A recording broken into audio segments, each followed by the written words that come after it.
So our first guest today was just 16 when she entered the fiery world of politics as a member of the Scottish National Party.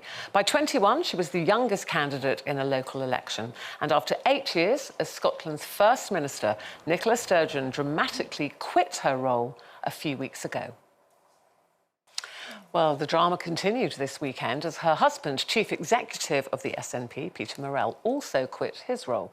So joining us live for her first and exclusive interview since her resignation, please welcome First Minister of Scotland, Nicola Sturgeon.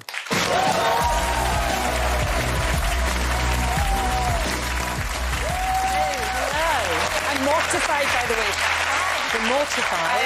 I'm utterly mortified. Why? Well, I was watching that clip from my resignation speech off stage. I'm wearing the same jacket today. Nicola, I turned around and saw you. Oh, she's got the same. Have I got time to go and change? No. You should. No, we want you a little bit off your guard. It's good. We like recycling. Don't always We do like recycling, but still, I'm a wee more. bit mortified. My mother will give me some talking to. No, but it looks really nice on you, so don't worry. Gloria is always the gentle one of the panel when I'm on. We were saying there, very long time in politics, 16 years old when you started, 8 years as First Minister. Has it sunk in yet that you've actually resigned? I mean, your last day will be next Monday, so a week to go, and that's it. Yeah. My last appearance in the Scottish Parliament, my last session of First Minister's Questions will be Thursday this week. I will chair my final cabinet meeting tomorrow, so it's a week of final acts, I suppose. Has it sunk in? Probably not. It's a big, big change, and I think it will take a while for me to adapt to a very different way of living. There's been a mix of emotions in the last few weeks, but the thing that I can say with no hesitation is that I've never doubted I've taken the right decision over. How long had you been thinking about it, and what prompted it eventually? I don't think one single thing prompted it. Looking back, I think I've probably been coming to the decision subconsciously for quite a while, certainly maybe from the tail end of last year. And then I remember watching, and it's very different, so I'm not comparing the two situations at all. I remember watching the New Zealand Prime Minister Jacinda Ardern make her statement, and I remember thinking, I wish that was me. And I think that's when it went from the subconscious to the conscious.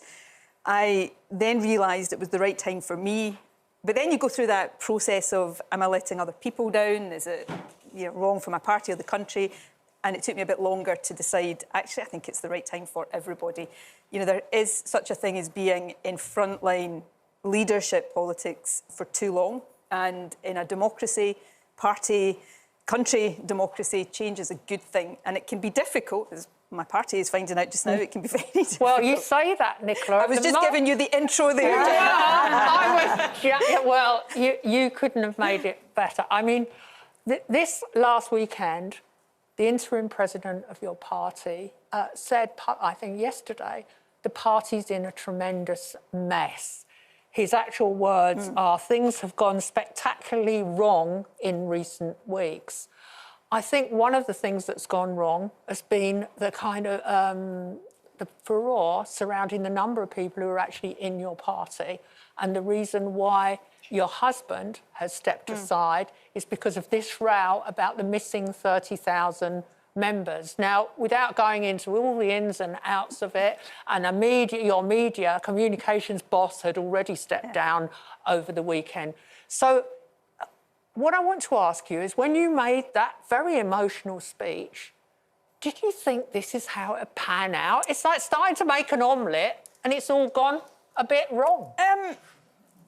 So the easy thing for me to do here, although you'd stop me, is to try and sort of pick up on, Mike, the interim chief executive, the full-time or the permanent president of the party, he was referring to some of the issues around the leadership election. Yeah. The SNP's not in a mess. It's going through, how can I put this, some growing pains right now. They are necessary, but they're difficult. But, I'm stepping down from a party that hasn't lost an election since 2010 in Scotland. Usually parties go through this kind of process. But you've lost members, and members are the people that vote. I'm going to come on to that. The last poll, Nicola, I mean, I've got two polls here. YouGov putting you at 46% of people in Scotland would vote for independence now, and Sky News saying 39%.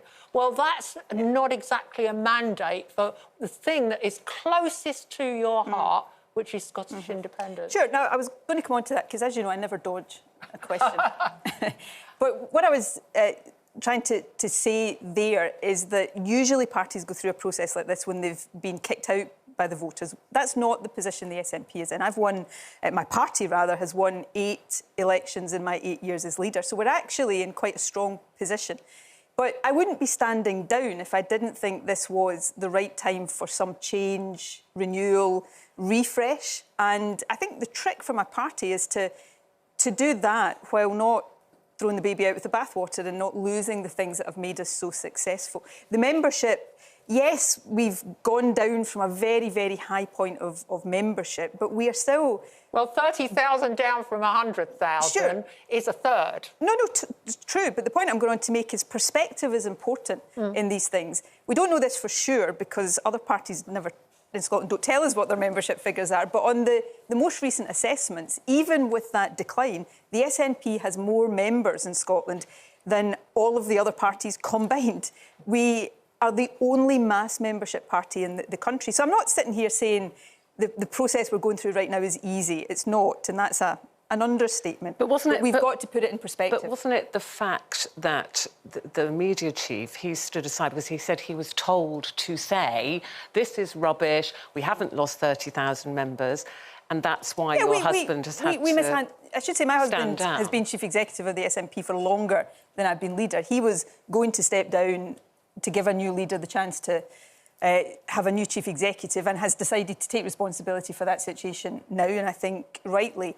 But we were asked we mishandled that situation. We were asked a specific question, not about, what's the size of your membership, but have you lost 30,000 members because of X and Y? And we answered in that sense. We should have framed it in a bigger way. So look, these things are all opportunities to learn and to reflect. I've only got 1 minute before the break to ask you this. We'll let you have a glass of water then. Do you think another reason that you decided now the time was right was the furore over the gender recognition bill, which gave people the right to choose their sex more easily? I've been in politics, as you've said, for 30 years. I've been in government for 16 years. I'm used to dealing with difficult issues and having ups and downs and having times where you think nothing is going right. It wasn't one particular issue. I regret the fact that we weren't able, and I take my share of the responsibility for this as leader of the country, we weren't able to get that debate into a more rational space. And I do regret that. I don't regret the legislation, which I think is right. Many other countries have done it already. But that wasn't the issue. I just think I personally have been in this position for such a period that I know I need to do something different. I can't give it everything it deserves for too much longer. Well, listen, but I actually think in a democracy, change is a good thing generally. You're going to stay with us so we can talk more. You can talk, we can take a break. Better or we worse. are going to take a break so we can talk more about your reasons and what's coming next for you after that.